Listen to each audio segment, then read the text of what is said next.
Խաղաղության դատավարության հերթական փուլը կարելի է համարել ավարտված, վերաքննիչ դատարանը գնացել է խորհրդակցության, բայց ինչպես դատարանում են ասել, բոլորիս համար էլ պարզ է, որ այդ վճիռը վաղուց կայացված է եւ դատավորական կոլեգիան չի, որ կայացում է այդ վճիռը։ Դատավորական կոլեգիան միայն հայտարարության կարգով կհայտարարի եւ կհրապարակի այն, ինչ որ վճռված է։ Մեր վերջին ելույթները շատ հետաքրքիր եւ յուրահատուկ էին, ինչպես նշել եմ, բավական արժանի ելույթներ էին, ինչպես Առաջիհատյանի դատարանում այս պարագային էլ թե դատախազության ներկայացուցիչները եւ թե նաեւ դատավորը անհիմն կերպով միջամտում էին, ընդհատում էին որոշներին, այդ թվում նաեւ ինձ այդպես էլ չթողեցին ամբողջական իմ խոսքը ներկայացնել, բայց այնուհանդերձ խնդիր չէ, մենք բոլորս հասկանում ենք, որ սա քաղաքական դատավարություն է եւ շատ բարձ հայտարարում ենք այնտեղ, որ քաղաքական դատավարություն է, այլ կերպ չի էլ կարող լինել։ Ամենամեծ գնահատականը հավանաբար այս դատավարության տվել է պաշտպաններից մեկը, ով Առաջիհատյանում հենց այսպես զգուշացրել է, որ ամաչելու են տարիներ հետո իրենց ծերունների առջև, իսկ այս անգամ շատ յուրահատուկ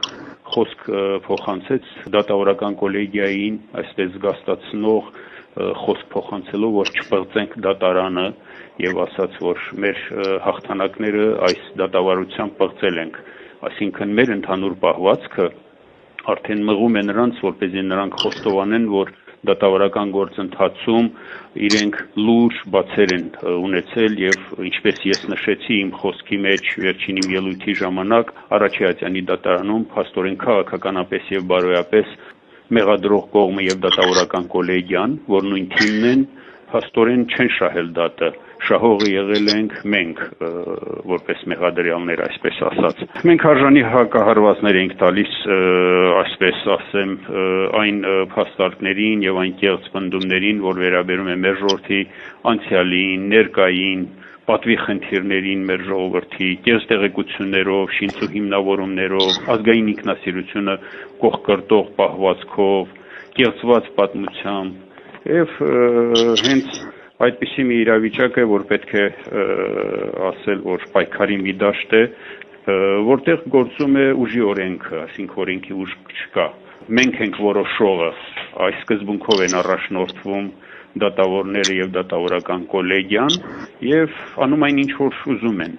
մեզ համար էլ դա հասկանալի է, բայց ինչպես նշել ենք, սա մեր համար երկրորդական է եւ մենք ուղղակի ֆորմալ կողմ ենք ապահովում, որպեսզի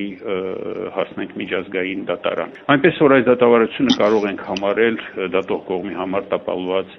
դատավարություն։ Լրատվությունը ինչպես միշտ ներկայացում է միակողմանի մանիպուլացված, իրականությանը ոչ համապատասխան։ Ես մեկ նույնիսկ մտածում եմ, որ ուր են Հայաստանի ազատության լրատվամիջոցի ռադիոկայանի լրագրողները, ազատություն որոնող լրագրողները։ Մոտ 2 տարի է սպասում ենք, որ դատարանի դահլիճում կհայտնվեն, չէ՞ որ նրանց համար սպիտակ տան պատերը կամ Կրեմլի պատերը կամ եվրոպական որևէ երկրի, այդ թվում նաև բրյուսելյան հանրահայտ պատերը դժվար չէ շոշափելը, բայց Բաքվի դատարանների դահլիճից ներս նրանց մենք այդպես էլ չտեսանք, որպեսզի աշխարհին ներկայացնեն, թե ում են դատում, ինչու համար են դատում եւ ինչպես են դատում։ Ինչևէ, Նաև մի փոքր այսպես նրբություն ներկայացնեմ, դեռևս հուլիսի 17-ին ես միջնորդություն էի ներկայացրել դատարանին, որպեսզի մեղադրող կողմը դատախազությունը հաշվի առնելով ներկա ստեղծված իրավիճակը հայցը հետ վերցնի եւ քրեական գործը կարճվի, այս քրեական հետապնդում կոչված է դադարեցվի։ Տեղի վրա մերժվել է։ Ես բնականաբար ներկայացի, որ պետք է այդ երիտասարդ կազմը, որ ներկա է խորհրդակցեն իրենց վերադասնել իրենց վերադասի, սակայն տեղի վրա մերժվեց։ Ամսի 31-ին մեր վերջին նիստի ժամանակ վերջի խոսքում ես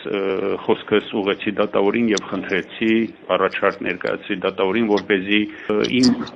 այդ միջնորդության բովանդակությամբ առաջարկ ներկայացնելով, պահը օգտագործելով այդ իմ առաջարկի հնարավորությունը օգտագործելով, որպեսզի դատավորական կոլեգիան խորհրդակցի ում հետ որ անհրաժեշտ է, ովքեր որ որոշում են կայացնում եւ հաշվի առնելով երկու երկրների, երկու ժողովուրդների միջև ստեղծված նուրբ քաղաքական իրավիճակը, արտաքին քաղաքական դերակատարների դերը եւ որպես ապագայի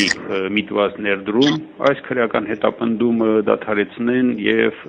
գործը կարճեն։ Ինչ կորոշեն, սա այլ հարց է, բայց ամենայն դեպս այդպիսի մի առաջարկ ներկայացվել է։ Մեկ անգամ եւս պիտի